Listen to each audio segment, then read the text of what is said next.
Como que Deus usa. Amados, pastor Cláudio, por favor, vem cá, filho. Vem cá, pastor Cláudio. Pastor Claudinei, chefe do gabinete do deputado Marcelo Aguiar, meu amigo. Água, por favor, aqui, pastora, para o pregador. Gelada ou temperada? Temperada, né? Temperada. Tá certo. Enfim, é um amigo que está com a gente aí há 12 anos. Conheci ele junto com o Marcelo Aguiar. E o Marcelo só cantou aqui porque ele deixou. Porque estava chovendo, né? Aí estava aquele temporal de chuva. O Marcelo vinha e não vinha, o pastor Paulo Valim. Ele assim, vamos lá honrar. Na época era pastor, né?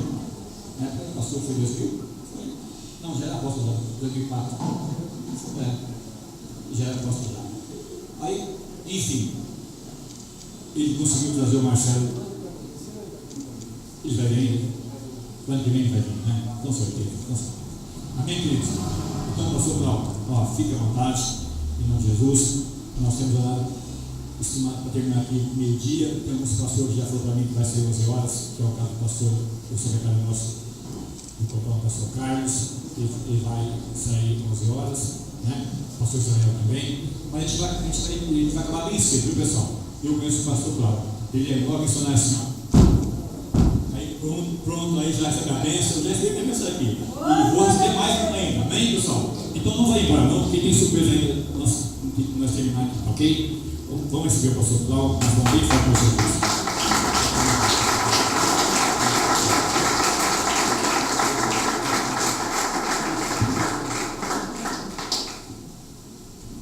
Senhor, glória a Deus. Estou muito feliz de estar aqui. O apóstolo é um grande amigo, como ele disse, já há alguns anos que caminhamos juntos e Deus tem manifestado o amor dele, a comunhão nas nossas vidas. Eu louvo a Deus pela vida do apóstolo, pelo que ele representa para a igreja, pelo que ele é. É a minha alegria e a minha satisfação de estar aqui. Quero saudar os irmãos, Getúlio, meu amigo querido, alguns pastores que estão aqui, que são amigos. É um grande prazer estar aqui essa manhã. Quando o apóstolo me convidou a estar trazendo a mensagem nessa manhã, eu tinha preparado uma mensagem já, até estava conversando com o pastor lá, sentados ali agora, eu tinha preparado uma mensagem. Deus tinha me trazido um texto, uma mensagem para compartilhar com os irmãos, mas ontem à noite, Deus mudou o rumo das coisas, tarde da noite. Eu saí de casa tarde, Deus mudou todo o rumo das coisas. E aí a gente começa a entender por quê. A gente consegue entender a palavra do pastor, da missionária, e por que Deus nos dirige e nos abençoa, e como Ele se manifesta nas nossas vidas. E essa palavra que eu queria compartilhar com os irmãos nessa manhã é fruto até daquela nossa conversa no dia na reunião do escritório. Irmãos, eu tenho ficado muito incomodado com algumas situações. Nós vivemos uma crise de valores, talvez sem precedentes. Não é nesse país, é nessa geração. Talvez há muito tempo nós não víamos essa crise de valores, de conceitos que vivemos hoje. Eu estava compartilhando com o Léo e isso já é minha introdução. O pastor falou assim: olha, Léo, não vamos assistir para a igreja esse filme novo que tem. Como chama o filme, Léo? Léo, como chama esse filme que está aí agora? Esse filme novo que está sendo divulgado da Disney, porque tem conceitos subliminares missionários que estão sendo expostos lá e você não deve assistir, você deve divulgar. Eu não lembro nem do filme, o nome do filme agora. E eu estava falando para o Léo. Queridos, o diabo não está mais mandando recado assim. O diabo está explícito. Como eu falei para o Léo, se você não tem recebido o SMS do Copan, e-mail do Copan, é culpa do Léo. Mas o diabo está mandando, viu, queridos? O diabo ele não usa mais. O diabo não usa mais de mensagens subliminares, queridos. Você liga a novela hoje e está exposto. E está exposto de uma maneira clara, explícita, para qualquer um entender. Para o meu filho de 3 anos de idade entender quais são os intentos do diabo. Ele não precisa mais mandar mensagem subliminar. Ele está dessa forma. Você liga na televisão hoje, a divulgação, a propaganda do homossexualismo, das drogas, da falta de conceitos morais. Nós vivemos um tempo, irmãos, que nosso ex-presidente defende a marcha para a maconha, a liberação da maconha. O outro ex-presidente está envolvido num esquema de emendas, de corrupção. Homens de influência na nossa nação. Talvez a gente não tenha vivido, talvez a gente até, a corrupção desse país, a gente está muito ligado a isso, não é, apóstolo? A gente trabalha com deputado, talvez a gente até tenha já vivido isso, mas nunca isso foi tão claro, tão exposto, tão declarado para a nação. Esse é o tempo que nós estamos vivendo. Drogas, 300 e não sei quantas mortes de policiais no mês passado no estado de São Paulo. Escolas que você vê crianças sendo abusadas. Eu trabalhei na CPI da pedofilia. É um negócio inacreditável. Nós não conseguimos mensurar o tamanho disso. Infelizmente, irmãos, eu estou falando com pastores, por isso que Deus me trouxe essa palavra hoje. Infelizmente, pastores envolvidos nisso, pastores pedófilos, diáconos pedófilos, professores de escola dominical pedófilos, a igreja precisa se manifestar. Nós não podemos aceitar isso. Nós não podemos aceitar isso. Temos a responsabilidade sobre essa geração de levar o nome de Jesus, de levar a graça, de carregar o avivamento, de trazer esse novo tempo para essa nação. Amém, queridos? Amém, queridos? Esse inconformismo tem que estar em mim e em você. Em mim e em você. Enquanto nós presenciarmos, eu estava falando com o apóstolo outro dia. Quantos ali são corintianos? Ainda bem que é minoria. São paulinos, palmeirenses, todos nós temos ou quase todos nós, um time de paixão. Querido, se alguém chegar na rua e te ofender por causa do seu time de futebol, às vezes a gente sai, às vezes de fato, briga, sai da mão, briga. Aí nós somos afrontados, o nosso Deus é afrontado todos os dias na televisão, na rádio, na rua, e nós não temos essa reação mais. Essa reação não faz parte. Olha, não, esses dias, Silas Malafaia estava numa audiência pública na Câmara dos Deputados. E ele foi, assim, de maneira vergonhosa, afrontado pelo Jean Williams, que é um deputado que ganhou o Big Brother lá, e que é declaradamente homossexual. E, irmãos, eu vou falar uma outra coisa. Nós não temos nada que ter reservas contra os homossexuais. Pelo contrário, eu tenho falado uma coisa. Quando aqueles dois rapazes foram agredidos na Avenida Paulista, a igreja perdeu uma excelente oportunidade de falar para eles: ó, nós os amamos em Jesus, queremos ver a sua restauração. Ao contrário disso, alguns líderes saíram: não, porque tem que acabar com isso, nós não podemos aceitar. Queridos, eles são criaturas de Deus, que Deus os ama e que Ele quer alcançar. E você e eu temos essa responsabilidade. Amém? Para isso eu queria, o meu tema para essa noite, para essa manhã, é em busca de um avivamento integral. Eu queria te convidar a abrir sua Bíblia em João 3:8.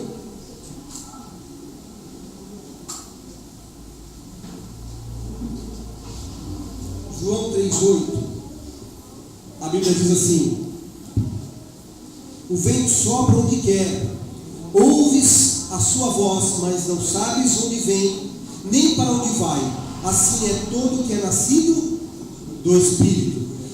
Eu queria te convidar também a você virar algumas páginas da sua Bíblia, lá para Atos 2, versículo 16.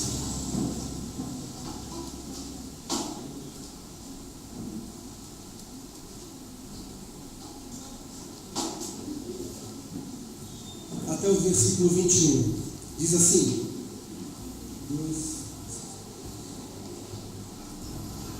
mas o que ocorre é que foi dito por intermédio do profeta Joel: e acontecerá nos últimos dias, diz o Senhor, que derramarei do meu espírito Sobre toda a carne, vossos filhos e vossas filhas profetizarão.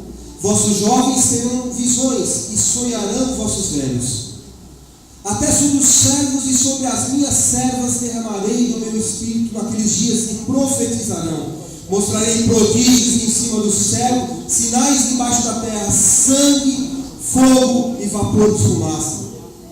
O sol se converterá em trevas e a lua em sangue, antes que venha o grande e glorioso dia do Senhor. E acontecerá que todo aquele que invocar o nome do Senhor será salvo. Aleluia. Isso faz referência a Joel 2, 29 a 32. Feche seus olhos. Pai querido, nós te agradecemos pela liberdade que temos de expressão nesse país. Te agradecemos porque esses textos se preservaram para o Senhor falar conosco durante milhares de anos. E nos entregamos agora a Deus a manifestação da tua vontade, do teu poder e do teu amor. Fala conosco. Fala comigo, Pai, me usa apenas como teu instrumento. Fala com cada meu irmão aqui. Em nome do Senhor Jesus nós oramos. Amém e amém. Você pode se sentar, querido. Amado, por definição, o avivamento é um derramar de vidas. Isso quer dizer que é um mover de Deus na igreja. É uma ação de Deus no meio dos seus servos, dos seus filhos. Uma ação de inspiração, de paixão, de alegria, de compromisso, de devoção à experiência com Deus. Na história nós temos o povo de Deus tem vivido muitos avivamentos, né? Desde os tempos lá recentes de Moisés, de Josué, a missionária, de Elias, Josias, Ezequiel, nós temos visto esses movimentos. Mas os 3 anos de ministérios de Jesus foram sem precedentes de um derramar, de um despertar abundante da graça de Deus naquele tempo. Entretanto, queridos, só depois do Pentecostes é que de fato a igreja e o povo de Deus veio a discernir o que é esse avivamento na sua profunda significação. Diante da história, nós tivemos muitas manifestações de avivamento. Samaria, Antioquia, Efésios. No entanto, queridos, foi só depois da reforma protestante no século XVI que a expressão avivamento começou a ser despertada, popularizada no nosso meio. E assim nós tivemos algumas manifestações importantes. Na Alemanha, com Lutero, nós tivemos um avivamento da doutrina, da justificação. Tivemos com isso a liberdade de leitura da Bíblia, em Genebra com Calvino, da interpretação, da compreensão dessas escrituras. Houve ainda inúmeras manifestações de avivamentos na história. Valdenses, moravianos, anabatistas. Deus vem se manifestando com esses avivamentos. Nos Estados Unidos hoje, a história recente com Billy Graham, Feeling, Moody e tantos outros. No Brasil, são inúmeros os apóstolos, pastores que têm manifestado a vontade e o poder de Deus. Mais do que isso, nesse momento, apóstolo, há um grande derramar do Espírito Santo. Quando esses dias eu estava vendo um vídeo, e eu não estou me lembrando o nome, mas é do que Deus tem feito, o derramar que tem acontecido em alguns países através da oração. Eu não sei se chama derramar, não me lembro agora, mas é interessantíssimo o vídeo. E eles mostram como a igreja na Colômbia, na cidade de Cali, ela acredita que foi através da oração, através da manifestação da igreja, do posicionamento da igreja, que o maior cartel mais poderoso de drogas da história da humanidade caiu. Eles acreditam nisso. Eu também creio nisso, porque você vê a história, você ouve os relatos do que aconteceu lá. E a sequência de fatos da igreja se reunir, fazer uma vigília, e naquela semana eles pediram que Deus se manifestasse foi igreja, e nós estamos caminhando, e hoje, Cali tem uma dos menores índices de homicídios da América Latina. A cidade que era dominada pelos que regiam a política, regiam a sociedade. Existia o toque de recolher para as igrejas. As igrejas não podiam fazer vigília em Cali.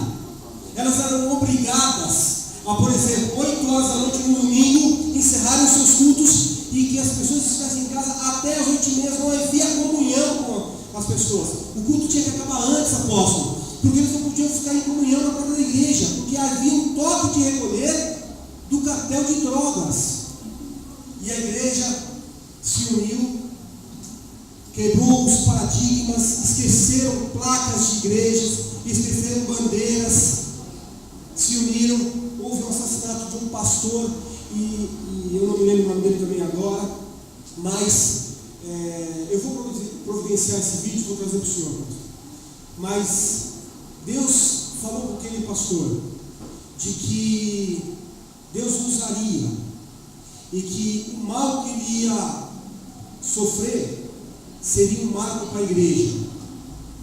Uma semana depois, ele chegando a uma reunião do conselho de pastores, por causa de uma questão de terras, de um vizinho, ele foi assassinado com 3 tiros na cabeça, na porta do conselho de pastores. Mas naquele dia, o conselho de pastores se reuniu e falou: olha, é inaceitável um homem de paz.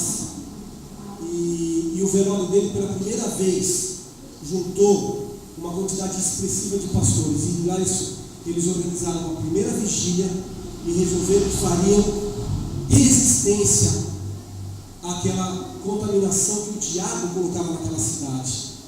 E entenderam que aquilo era realmente principados e potestades que tomavam conta daquele país. E olha o que aconteceu com o cara. Queridos, em nome de Jesus, hoje, Coreia, Guatemala, Uganda, Quênia, Deus tem se manifestado, o avivamento tem chego.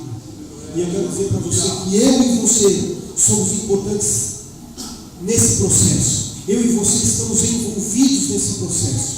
E para isso, quando olhamos para essa história da igreja de fé, parece que nos é possível ter algumas certezas sobre o avivamento. A primeira delas, eu queria compartilhar com os irmãos. Os avivamentos são imprevisíveis.